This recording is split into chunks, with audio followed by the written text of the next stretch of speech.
A lot of people talk about cholesterol without a true understanding of how it works and how it affects human health. For your body to build healthy cells, it needs cholesterol. Much of the cholesterol in your body are produced in your liver, while the kinds of food you eat make up the rest. Welcome to Simplified Health Tips, your place for factual information about achieving and maintaining optimal health. I'm Andrew. Today Michael and I will be covering everything you need to know about high cholesterol, including its causes, symptoms and treatment options. So, tap the like button, smash that subscribe button and let's go. Okay Michael, tell us a bit more about high cholesterol. Cholesterol is a fat-like, waxy substance found in virtually all the cells. While it is needed to help your body cells grow properly, too much of it can expose you to heart disease. This is because high levels of cholesterol can build up as fatty deposits within your blood vessels. Over time, these deposits grow and can hamper blood flow through your arteries. Even worse is a situation where a heart attack or stroke can occur as a result of breaking and eventual clotting of these fatty deposits. It is possible to inherit high cholesterol, but most cases are the result of lifestyle choices. Eating the right food and exercising are just a few ways to prevent, control and reduce high cholesterol in the body. What are the symptoms of high cholesterol? There is no known symptom for high cholesterol at the moment. Usually, you can only detect the condition through a blood test. So, in that case, when should someone see a doctor? It is difficult, and sometimes impossible, to tell if you have high cholesterol because there are no symptoms to look out for. However, you should ask your doctor if there is a need for you to have a blood test. It is advised that you take frequent tests if you have certain risk factors like family history, heart disease, high blood pressure, diabetes, or if you smoke. Quarterly or even monthly should do, but you should check with your doctor for a proper schedule. Children usually get tested between ages 8 and 11 if they have no risk factors, and once again between ages 16 and 19. For adults who have no risk factors, testing every 5 years has been the practice. If your test results are going beyond the desirable ranges, more frequent tests could be recommended. What are the causes of high cholesterol? Before I talk about the more technical things, you should know that high cholesterol is often caused by factors you can control: unhealthy diet, obesity and inactivity. But there are other factors beyond your control, and I'll explain shortly. Cholesterol is often attached to proteins when passing through your blood. Together, it is called a lipoprotein.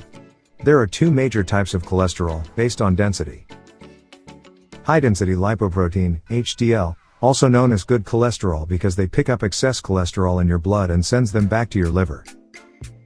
Low-density lipoprotein, LDL, this is the bad cholesterol that takes cholesterol particles to all parts of your body and even blocks the walls of your arteries, hardening and narrowing them in the process. Where your genetic makeup does not support cells removing bad cholesterol from your blood, or triggers your liver to produce too much cholesterol, you can develop high cholesterol. And this is a factor beyond your control. What are some of the risk factors for high cholesterol? There are several factors that may also expose you to bad cholesterol. These include poor diet. There are certain foods that are high in cholesterol that you should avoid as much as possible. Foods like full-fat dairy products, red meat, trans fat found in some cookies and crackers and other kinds of fats in animal products can all raise your cholesterol levels. Age. Generally, changes occur as you age, just as your body's function continues to drop. This also affects your liver's ability to get rid of low-density lipoprotein, LDL, thereby increasing your risk of high cholesterols. Smoking. Apart from lowering the high-density lipoprotein, HDL, or good cholesterol in your blood, smoking can also destroy the walls of your blood vessels. This creates the environment for fatty deposits to accumulate. Obesity. Obesity is not just a risk factor for high cholesterol, but several other health conditions. A body mass index, BMI, of 30 and beyond should be avoided at all costs. Lack of physical activity. Just move. Engage in activities that require you to move your body spatially. Exercising is a good way to boost your HDL and also weakens the effect of the LDL by increasing the size of its particles. Diabetes. Diabetes is another risk factor for high cholesterol, especially by increasing the levels of another type PF cholesterol known as very low-density lipoprotein, VLDL, while lowering the levels of HDL. Too much glucose in the blood can also cause damages in the lining of your arteries. Are there any potential complications that could spring from having high cholesterol? I told you earlier of how cholesterol, along with other deposits like triglycerides, can build up on the walls of your arteries, a condition known as atherosclerosis. This can hamper blood flow and lead to a number of complications, including stroke, caused by a blood clot that blocks the flow of blood to a part of your brain. Heart attack. A heart attack usually occurs when blood is prevented from flowing to part of your heart. And this can be caused by a rupturing of the plaques created by fatty deposits, and leading to a blood clot that hampers blood flow. Chest pain. This is mostly from the same reason, except that it results from damage done to your coronary arteries, responsible for blood supply to your heart. Chest pain may occur as a result, along with other symptoms. What can someone do to prevent high cholesterol? High cholesterol can primarily be prevented by engaging in a heart-healthy lifestyle, such as exercising for 30 minutes for several days in a week, eating more of fruits, vegetables, whole grains, and a generally low-salt diet, quitting smoking, drinking very little alcohol, if you must at all, reducing animal fat intake, maintaining a healthy weight, and reducing extra fat where there is some, managing stress. How is high cholesterol diagnosed? Diagnosing high cholesterol usually requires tests for several factors. Usually, you're not expected to eat or drink anything at least 9 hours before your sample is taken. The test would usually check for low-density lipoprotein, LDL, cholesterol, high-density lipoprotein, HDL, cholesterol, triglycerides, and total cholesterol. Talk to us about the numbers involved in understanding high cholesterol test results. Depending on your country of residence, measurement scales for cholesterol differ. The US measures cholesterol levels in milligrams per deciliter, while Canada and much of Europe use millimoles per liter. But general guidelines can be used wherever you are. For total cholesterol, your total cholesterol level is desirable if it is below 200 milligrams per deciliter or 5.2 millimoles per liter. If total cholesterol is between 200 and 239 milligrams per deciliter or 5.2 and 6.2 millimoles per liter, it is said to be at a borderline high level. Whereas, a result of 240 milligrams per deciliter or 6.2 millimoles per liter and above, your cholesterol levels are said to be high. For LDL cholesterol, if you have diabetes or heart disease, your LDL cholesterol should not measure above 70 milligrams per deciliter. That is 1.8 millimoles per liter in Canada and parts of Europe. 100 milligrams per deciliter is high enough for people at risk of heart disease. If there is no heart disease, a cholesterol level of between 100 and 129 milligrams per deciliter is optimal. This range is high if there is heart disease. Your LDL cholesterol level is borderline high at a range of 130 to 159 milligrams per deciliter if there is no heart disease and high if heart disease is present. And at 190 milligrams per deciliter and above, your LDL cholesterol level is very high. There are other standard measurements for tests like HDL cholesterol and triglycerides. For HDL, a cholesterol result of below 40 milligrams per deciliter for men and 50 milligrams per deciliter for women is poor, while a result of 60 milligrams per deciliter and above is very good.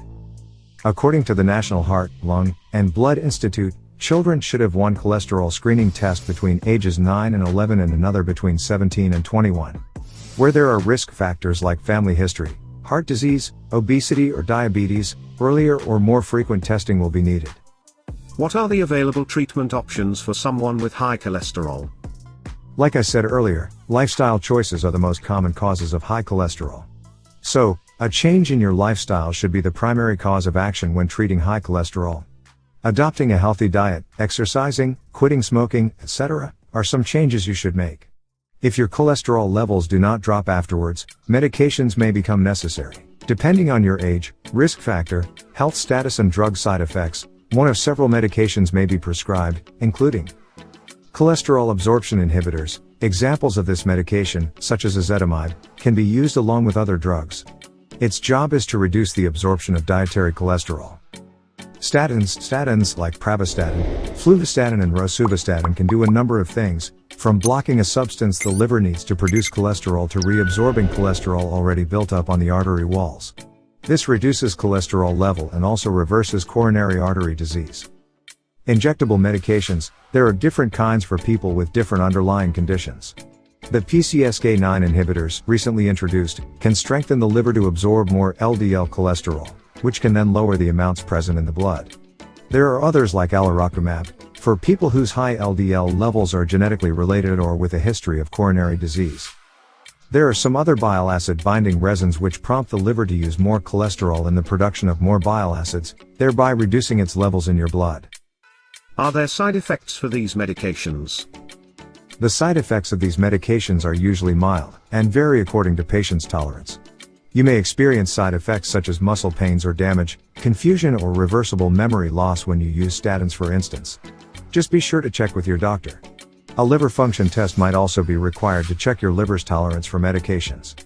For high triglycerides, medications like niacin, fibrates and omega-3 fatty acid supplements may be prescribed.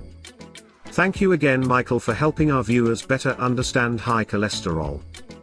It's always a pleasure sharing with your subscribers. To our viewers, remember to share this video with someone who may benefit from the information. Also leave your feedback and topic suggestions in the description. Thank you for watching to the end of our video. If you found the information helpful, please like the video. Also, don't forget to join the family by subscribing to our channel. See you next time.